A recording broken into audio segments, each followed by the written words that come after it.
mo bang magkaroon din ng sarili mong negosyo? Abay, dapat mong malaman ito, ang mga nangyayari sa isang may tindahan. Ano nga ba ang buhay ng isang tindera? Kung gusto mong malaman at gusto mo ang ganitong usapan, abay, narito si Ate Tintin, ang inyong palawenyang tindera. Siyempre, magchichismis ako sa inyo, mag-share ako.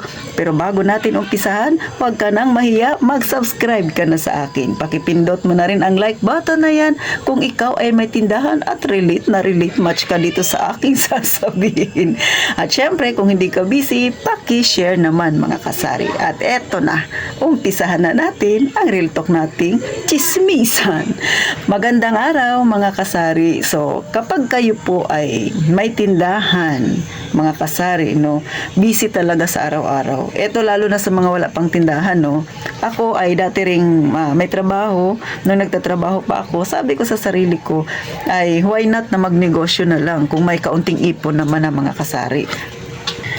Kasi nga, ang nasa isip ko noon, pagka nagtatrabaho ako, ang haba ng oras ko sa trabaho. Tapos, minimum wage ang aking sinasahod, mga kasari.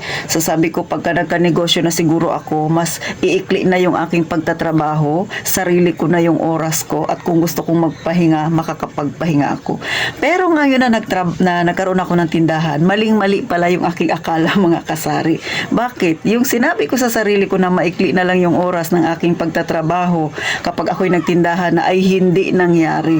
Kasi nga, simula alas 5 ng madaling araw hanggang alas 10 ng gabi, dilat ang mata ni Ate Tintin.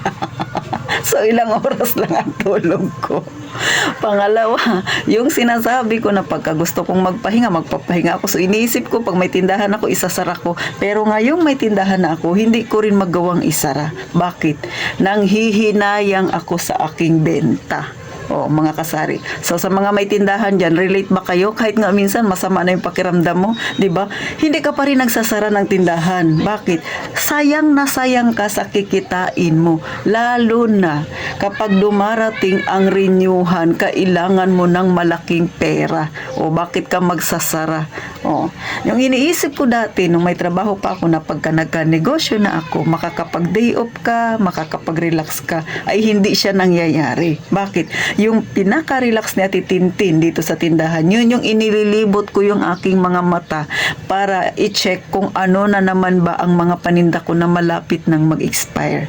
At kapag natapos na ako dyan, nag-check na naman ako ng mga paninda na pwede ko pang idagdag, nag-iisip ng mga ibang strategies. Pangalawa, tinitingnan yung mga slow moving, ano ba ang dapat kong gawin? O, yan ha, hindi lang yan ang trabaho ng isang may tindahan. Kaya, yung mga iniisip ko noon ay mali pala, maling akala na prank ako.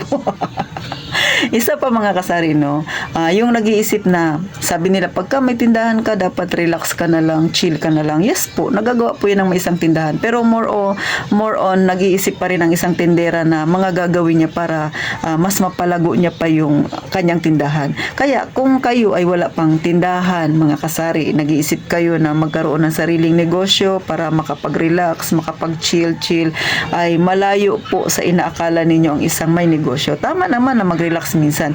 Pero pagka sari-sari store, mga kasari, hands-on ka talaga dyan. Hindi naman tayo mayaman, hindi gaya ng katulad ng, di ba, yung mga sa SM na yan, meron na silang mga taong inaatasan.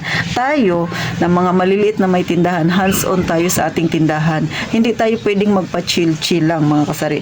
Although may mga time naman na pwedeng mag-relax ang isang tindera, yan yung time na kapag namimili siya, bibili siya ng mga produkto na kanyang ipangtitinda, ilalagay sa tindahan. Pero, pag natapos yan, pag dumating na siya doon sa kanyang tindahan, katakot-takot naman, nakapaguran ang mangyayari sa kanya. Bakit? Siyempre, mag-check siya ng presyo ng paninda na kanyang i-display. Pangalawa, magpe-presyo siya. Pagkatapos niyang magpresyo, syempre, magdi-display siya, magre-rearrange na naman siya ng panibago ng kanyang tindahan, ng itsura ng kanyang tindahan. Syempre, dadami na naman yung mga product mo, iayusin mo na naman yung mga ibang produkto para pagkasyahin yung mga pinamili mo. Hindi ba yan talaga yung ugali nating mga may tindahan? Kaya, mga kasari, hindi maiiwasan na sadyang nakakapagod talaga ang magkaroon ng sariling tindahan. Sabi nila, pagka may tindahan ka, dapat masaya ka. Masaya ka po, totoo masaya ka. Lalo na pagka gustong-gusto mo yung ginagawa mo, yung busy-busy ka, marami kang customer.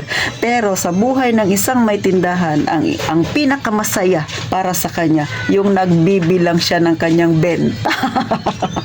Tama ba mga kaparehas kung may tindahan dyan?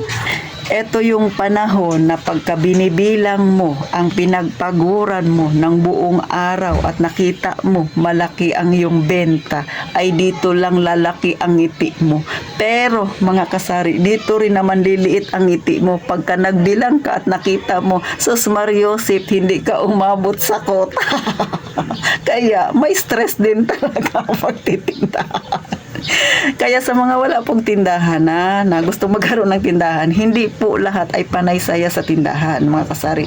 Na baka may magsabi, at itim, pwede ka naman mag-relax, mag-chill-chill, lalo na sarili mo yung tindahan mo na yan, hindi ba dapat maging fun ang pagtitinda? Yes po, fun. Pero, pagka nga sabi ko, pagka dumating na kayo sa punto na nagbibilang kayo ng inyong benta at napakalit ng benta ninyo at iisipin ninyo, marami kayong bayarin, lalo na pag nagre-renew ng permit, ay hindi po kayo magiging masaya. Kailangan pukpukin ang sarili, magsipag, magtiyaga pa, at todo talaga ng pagtitipid para umabot ka sa perang iipunin mo na meron kang pang-renew ng permit. O real talk itong mga kasari, no? Dinadaan ko lang sa tawa. Pero ito po yung tunay na buhay ng isang may tindera. Hindi tayo mag-plastic-plastic, ha? Ang pagtitindahan, masaya, lalo na kung gusto mo yung ginagawa mo. Paminsan-minsan, nag-chill, nagre-relax. Pero hindi po panay ganun. Hindi po panay saya ang buhay ng isang tindera. Meron ka rin minsang sadness. Bakit? Yun nga, pag nagbilang ka ng benta at hindi ka umabot dun sa kota na inaasahan mo, masakit na po sa dibdib. Lalo na kung may inaasahan kang paparating ng mga paninda. Kung ikaw ay mahilig bumili sa panel, mga kasari, di ba? Paparating kang benta, binibilang mo yung pera mo, kakasya ba ito?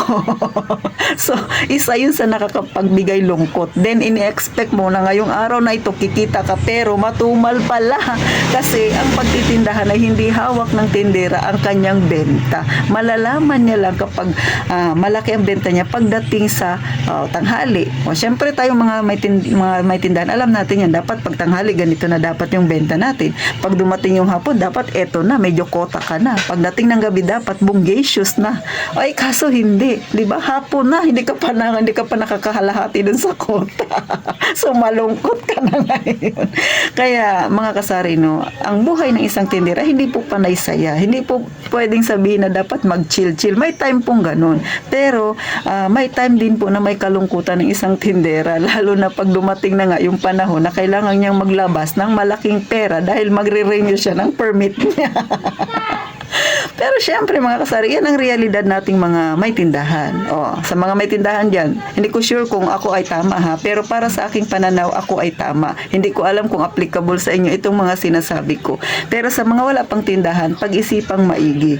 Sigurado ba kayo na yung papasukin ninyo yung ganitong klase ng negosyo ay makakapagbigay sa inyo ng saya, ng ligaya? Sigurado ba kayo na eto na talaga yung gusto ninyong maging journey? Kung eto na talaga, abay, go ka na. At alam ko, hindi ka na maninibago sa kung anong kakaharapin mo sa pag-uumpisa ng iyong tindahan. Kasi sa dami ng mababasa, sa dami ng napapanood dito sa YouTube na nagtututor, na buhay tindahan, mga nagbibigay ng kanilang advice, mga nagpapakita ng realidad ng isang may tindahan, ng isang tindera, kagaya ni Ate Tintin, ay hindi na kayo maninibago. Pero kapag ka nandyan ka na, abay, syempre mga kasari, iba pa rin yung ikaw na mismo ang haharap sa ganyang problema.